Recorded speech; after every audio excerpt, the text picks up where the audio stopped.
Hey guys, Chris from the Ultimate Recycler. Welcome back to the channel. I'm going to call this part 3 of our online sales series. I wasn't going to actually call them parts, but it's going to be easier to follow. In this episode, we're going to have a bit of a chat about fees because a few people asked me about fees.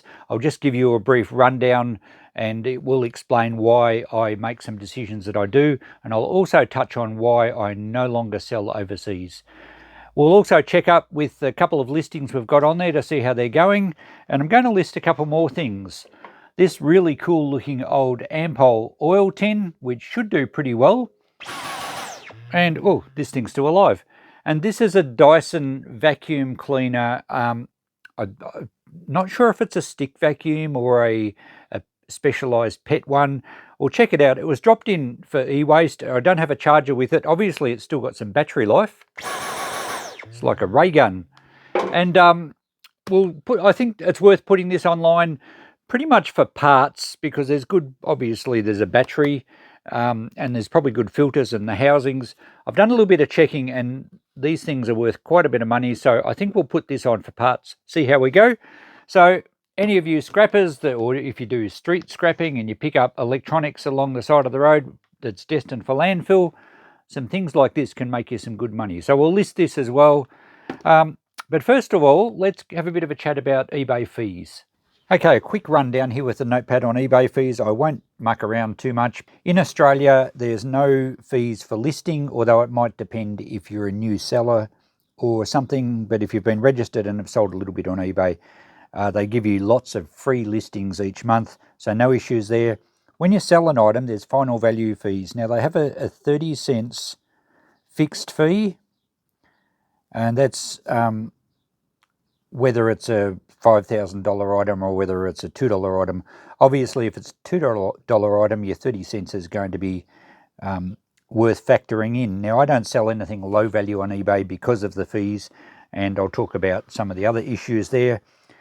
Generally, it's quoted, I had a quick look, it's 13.4% of the sale price up to $4,000, 4K. Over 4K, they give you a reduced rate, but you're still paying 13.4% of the final figure up until 4,000.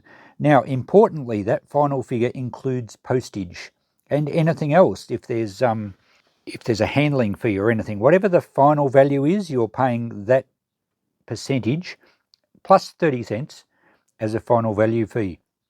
Now, something to consider here, if you're selling something for $10 and it's bulky or it has to go to the other side of the country or something like that, and the postage, let's say, is $40, your final price that they calculate the fee on is $50.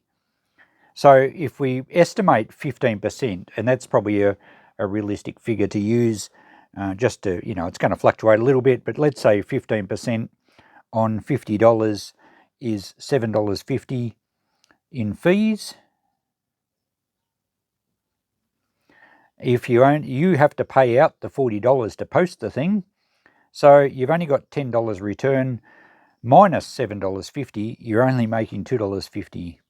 So in that case, your fees are much more than, your 13.4 plus 30 cents or, an average figure of 15%. So the 15% only really comes into it when you have a reasonably priced item and the postage is fairly low. So a lot of people have called eBay, you see it on forums, they call it Feebay, which is a bit of a pun, I guess.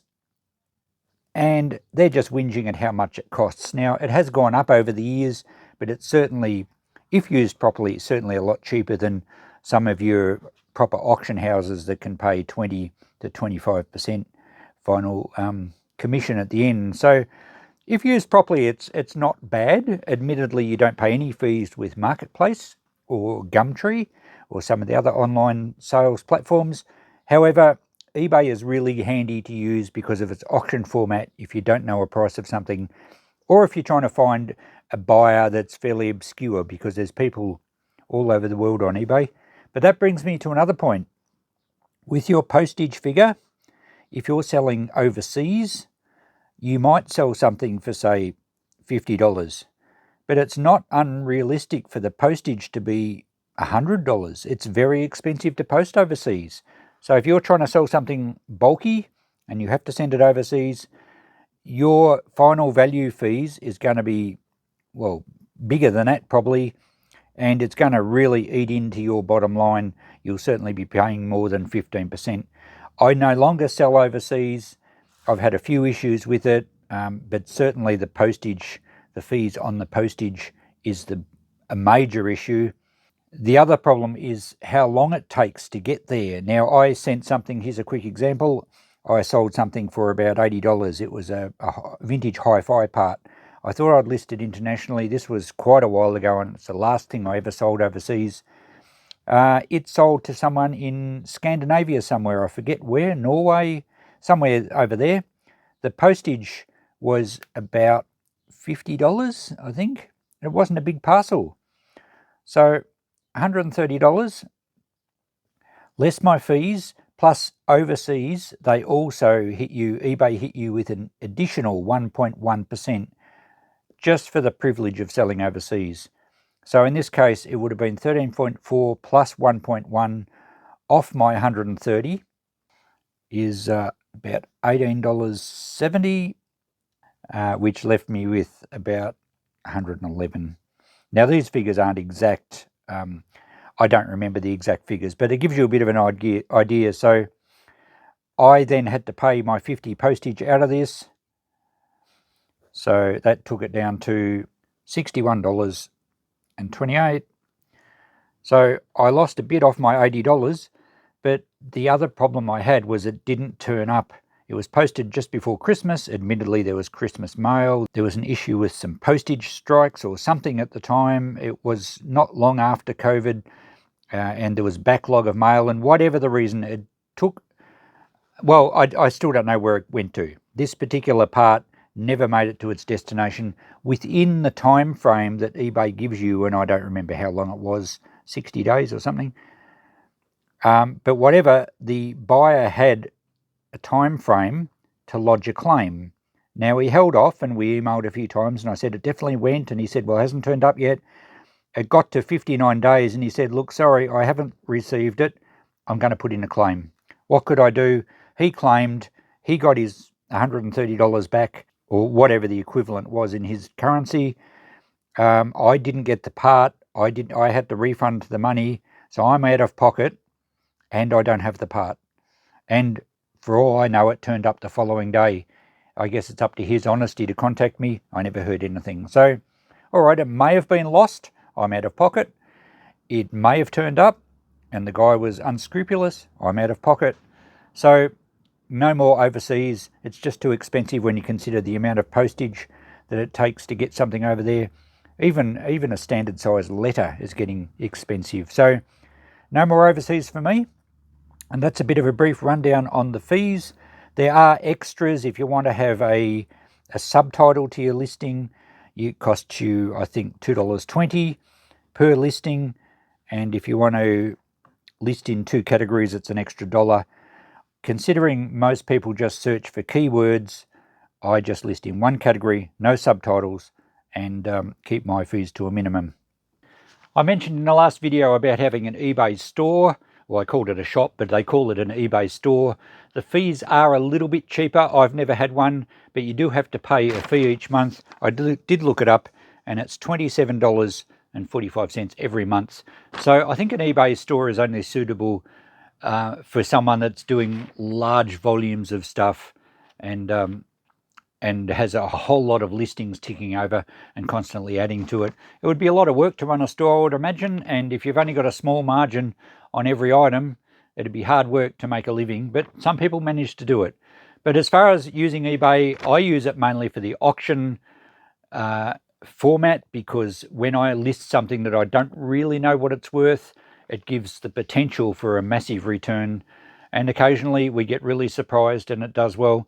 Sometimes I'll list things that I do know a pretty good idea on price, but I need eBay to find that specialist buyer.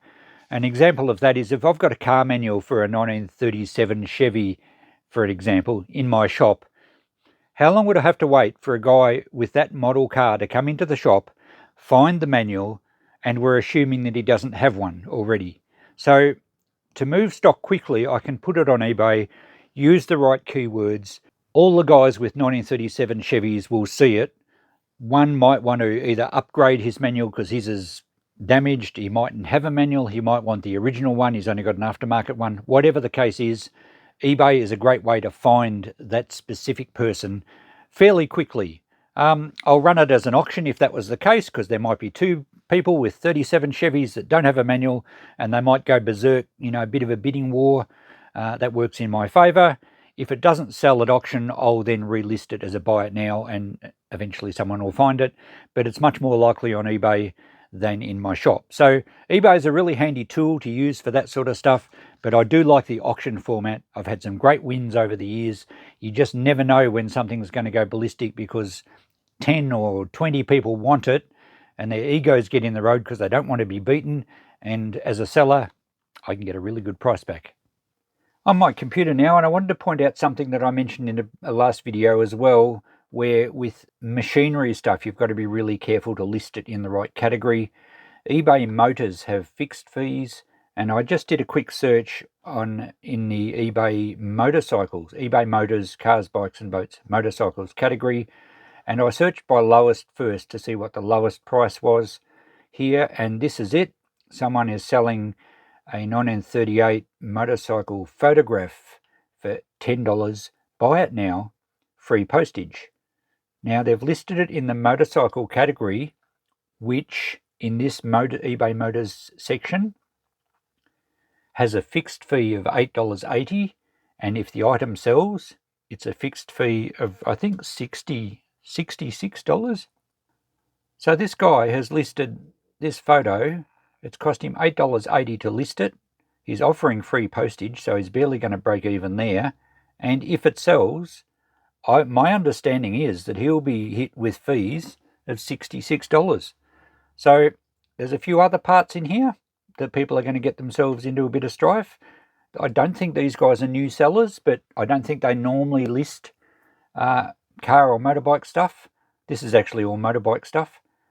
There are quite a few pages of it, and once you get down to the bottom of the first page, you get into more expensive stuff, which at least they will not run at a loss if they sell it. So I'm sure these guys aren't aware of that issue.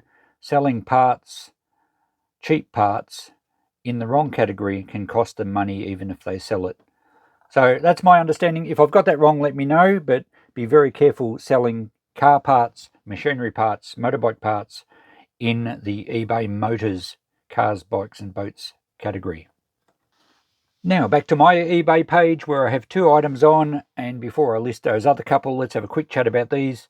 The Honda motorcycle or postie bike indicator assembly I listed at $60. You would have seen that in the last episode if you're keeping up with my channel. We got a bid. In fact, we had a bid the first night I listed it. It's still got 2 days and 6 hours to go out of a 10-day auction. 75 views, 5 watches, and the one bid, which means I'm going to get my $50 that I estimated for it as far as value goes, but potential with 5 other watches, unless some of those are you guys, potential to go higher. So that'll be great. We'll watch that finish in a couple of days. The watch, the Samsung Galaxy smartwatch, hasn't sold as yet, but I've got 3 watches on it and it's had 52 views. I'm happy to leave that sit for a while, especially with the lead up to Christmas, and we're almost at November now. I'll give it another few weeks. It's got 16 days left in the listing, so as a buy it now, it runs for 30 days and then it relists automatically. I'll probably leave it run for those 30 days, and if I don't have a buyer in that time, I might drop it down to 400. But it's good, it's getting viewed, it's getting found, and a few people are watching it. So, alright, next episode in this series, we'll tune in and watch the indicator assembly sell, see if it just gets the one bid or whether it gets more. But now I've got to get my other 2 listings ready for sale. So I've done the listings for these eBay items. I've found boxes so I can package them in, and it's just a matter now of waiting and see what happens. I've scheduled the listings to start tonight around about 8 o'clock, so they'll finish on a Friday night about 8, which should be fine. I've listed the Ampol tin at 50, well actually at 60, which means when I consider fees, I should get $50, assuming it only gets one bid. What do you think? I expect it'll go for about 100. A tin like this in really pristine condition is probably going to get $200 or $300. They're quite a scarce tin. Unfortunately, this one has a bit of a fault that I didn't show you at the start. Someone has cut the back out of it. And that happened. A lot of the old timers repurposed these tins as parts drawers in the workshop, and unfortunately sliding on the tin usually totally destroys the advertising. Fortunately, this one obviously didn't get used much, or maybe just sat on the shelf for a long time. But yep, someone has cut the back out of it, and it certainly will detract from the value. However, a collector is still going to like to have that as an example up on his shelf. You would never know that it's missing the back part. So we'll see how we go. But yeah, put your comments in below what you think it might get. We'll watch that auction finish. I'm sure it could be interesting. The other one, the Dyson vacuum, I did a bit of checking on this. It has a fault. Apparently they're not supposed to go like a ray gun. That pulsing indicates that there's either an air blockage somewhere, and I have checked the filters, or apparently these models were known to have a fault with the main casing that caused the pulsing. So I've explained that in the listing clearly. I'm selling it for parts or repair. The battery should be of some value. I did see the canister sell for about $60 on one listing. The filters I think are still okay. If I put it to boost, and as you can see, the battery's still got some good life in it. So if we put it to boost, it's starting to pulse there. It didn't the other day, but it still has plenty of suction. So I'm sure someone could probably either repair it or use parts. Again, I've started this at 60, hoping to get $50 for it. I have put in the listing that if someone just wants the battery, I'll remove it. It'll save them postage.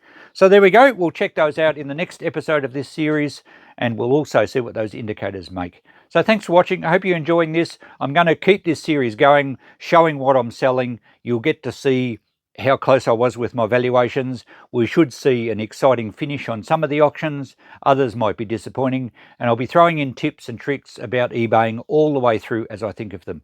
Catch you in the next one. Bye for now.